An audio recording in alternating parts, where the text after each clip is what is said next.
It's the night before the orange and white game. Tens of thousands of Vol fans are expected to flood Neyland Stadium as they get their first glimpse at what this Tennessee football team might look like inside 2024. I've got three players who I think we should keep an eye out for. And then Rickea Jackson, she's getting ready for the WNBA Draft. And LVFL Andrea Carter described how she believes Rickea's talent will translate to the pro level. And then Tennessee baseball, it's a big weekend for Tony Vitello's Vols as LSU is coming to town. It's the Field Pass on full disclosure. Immediately, a lot of attention's going to be on the running back unit, right? What does it look like now that Jalen Wright and Jabari Small are gone to the NFL draft? Plus, there's a couple of injuries that's really shaken up the room here during spring practice. But what you do have is a surefire talent in Dylan Sampson. He had probably one of the best season openers a back can have. If you remember against Virginia and Nashville, he rushed in 4 total touchdowns, which hasn't been done since 2017 when John Kelly Jr. did so in their season opener against Georgia Tech. But where he needs to take the next step is his ability to battle through a physical game. While he is explosive, he is quick. His downside was being able to kind of break through tackles. That's what Jalen Wright was really strong with last year. Because if you can kind of remember the games, it would be a Jalen Wright that would kind of bring the team down the field, and then Dylan Sampson would punch it in because he is so quick off his first step and is able to make such a sharp and quick cut. And that's what made him so versatile and so elite for this team. But if he's going to want to be a consistent number one who can be relied on for a workload where he's having, 10, 20, carries or at least attempts, he needs to work on his body. While he is a little bit more undersized, and Tennessee seems to love that undersized type running back because that's the model that's worked for them, maybe a little easier to get through those holes. He definitely needs to work on his body so that he can break through that initial point of contact and get a couple more yards afterwards. And he says ever since last season, getting into the weight room has been a key focus for the running back. That's why I get with the strength and conditioning staff because they have all the right measurements and everything and how I should shape my body. I'm never gonna be a probably 20-pound running back, but like my job is to you know build myself into the best me I could be. I've put on about 10 pounds. I'm at 200 pounds right now. Since this off season, maintain it during spring, but it's just to be able to, like you said, break those tackles, make a little bit more things happen, play throughout the stretch of the season while also making sure I'm training my speed, keeping that up at the same time. But, the strength staff does a good job working with me and everybody in this building to get with their goals. And, it's time to attack that in the summer as well so we get ready for the season. So, of the three guys that I'm keeping an eye out for that I think will be an interest to you all, it is in the running back unit, but it's Deshaun Bishop who I'm looking for. After injuries to Peyton Lewis and Cam Seldon during spring practice, it's guys like Deshaun Bishop that are getting a lot more touches and getting more in front of their coaches. But before we dive into why I think he's someone worthy of keeping an eye out for, I want to look back to his high school career and kind of the tone that he set for himself arriving onto Rocky Top. He racked up 8,300 rushing yards, 102 all-time rushing touchdowns. That ranks him second and third all-time in Tennessee high school football history according to TSSAA. Now, new running backs coach Darrell Sims says that Deshaun Bishop, the Carnes alum, is absolutely the spark plug to this team. You know what I think right now is his vision. Honestly, his eyes and his feet are able to match together. He doesn't allow his feet to play ahead of his eyes. You understand? He understands what a hold is going to be at from an anticipation standpoint, and now he's able to make that cut and be able to go. So his patience, his vision, and then his eyes and his feet are married up together. All right, now we'll stay on offense because the second player that I think should be of interest is in the wide receiver unit. To recap, we've got Brew McCoy coming back. His season came to an end last year with an injury, so when he comes back, he will definitely be a lock in the outside position. Then you have Squirrel White, who was one of the more reliable wide receivers for Joe Milton a year ago. Hopefully is looking to take a step forward this year. He should kind of be a lock to be a starter in the slot as well. But the player that I want to look at is Dante Ford. He kind of did not live up to expectations last year. The quarterback coach and now offensive coordinator Joey Halsley, talked a lot about him a year ago on his first season on Rocky Top, saying that he's a freak athlete. We didn't really get to see that a year ago. There was a huge disconnect between him and Joe Milton. There were times that he didn't get any targets in games, and so we weren't able to see the true talent of Dante Thornton. So it's exciting that he's coming back because he does have a huge upside. And of course, right when he was starting to trend upwards is where he got injured. But he says he's taking that in stride and using that injury kind of as his motivation. The start, I say I'm feeling like very comfortable now that I have a year under my belt with the offense. I feel like everything is a lot easier for me. Now I can play faster and not have to think too much when I'm playing. So I feel like having me get a little bit better at the end of the season, and then with me going down, that's nothing that I can control. I just use that as a way to get deeper in the playbook and then just build my faith and know what I need to work on when I come back. So I feel like the injury was like, yeah, it was a bad thing, but at the same time, it was something good for me. But because he's also coming off of an injury, just like Brew McCoy, it's unclear if he's going to have any playing time as a precaution. But if he does get any playing time, I think it'll be quite telling what we can expect to see from him this upcoming season. All right. Now, the third player that I want us to bring our attention to is on the defensive side in the linebacker unit with freshman Edwin Spillman.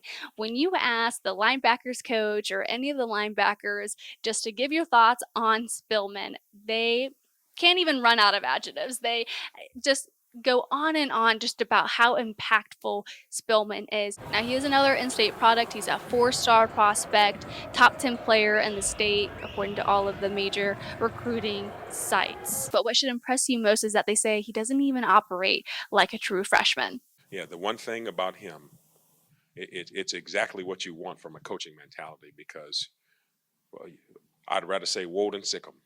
You do not have to say sick him to him because he is all about physical contact, being at the point of attack and wanting to go hurt someone. That's exactly what you want as from a young player. Now what we have to do is just continue to get him guided on understanding the jobs from a play in and play out scenario. As a young player, when you come in kind of right as spring ball is starting, you talk about drinking from a fire hose. Like I was trying to turn it down, but it was still going all over the place. He couldn't even see. But so we were trying to tell him exactly what to do. And then as you got from one day to the next day, you could just see him just continuing to take steps. So we feel he has a bright future. He is going to be someone everyone is going to know about here in 5 months. Yeah, you wouldn't think he's a freshman. And he just got here and hopped into spring ball. So super excited for him. I feel like he's had an amazing camp for someone who just walked in the building.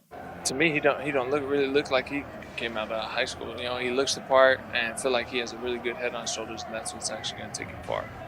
Someone who's going to come to work every day, constantly picking people's ears. I've been able to have lots of time with him one-on-one and being able to hear his thoughts and being able to spend time with him. So I know what type of player he's going to be, and I know what type of player he has been in spring ball. Super excited for his future.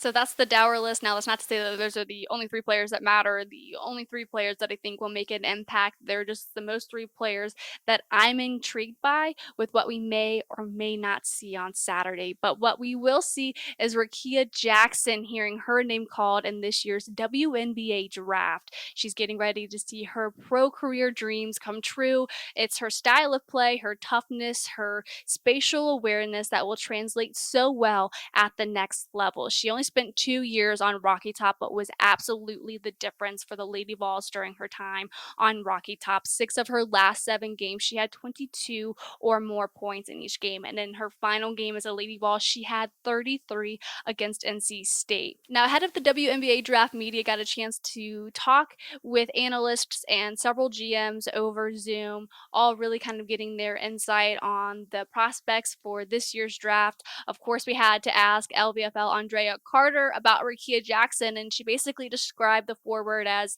an all-around player. She can make post moves, she can make guard moves. Like, she's so versatile, and she has the ability to hit tough shots. So I think her ability to do that at times at Tennessee, she was the only option sometimes for the Lady Vols, to my angst at times. And for her to be on a professional floor with the defensive 3 seconds and players around her where she can have space to operate, I could see her again hitting some of those tough shots and being aggressive at moments where she needs to. Rickea also has the ability to pass, whether it's a skip pass or anything like that. So I see Rickea with her shot making and thinking aggressive, uh, making an impact on a team in the W. Like, tough shot making translates, and you would think she'll have a little more space to operate at the next level. A little off topic, but I think it's worth mentioning. Another way to see that women's basketball has made meaningful growth and popularity over recent years is not only because of the 18.7 plus million views that the championship game got against Iowa and South Carolina, but because the WNBA draft will also be in front of a live audience. Fans can go to the WNBA draft for the first time ever. That's not been a thing until this season, until this year. While it's common practice in the NBA draft, it's the first time for the WNBA.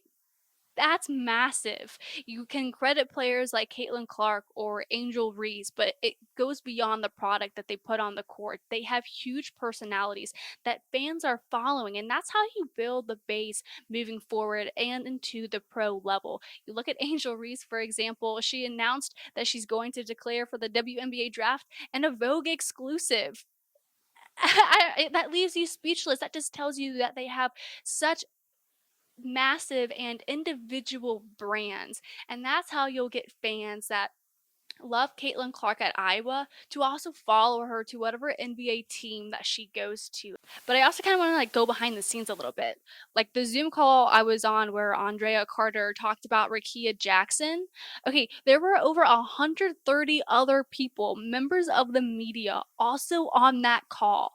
That's incredible. Could you imagine 131 people like being in a standard like post-game press conference?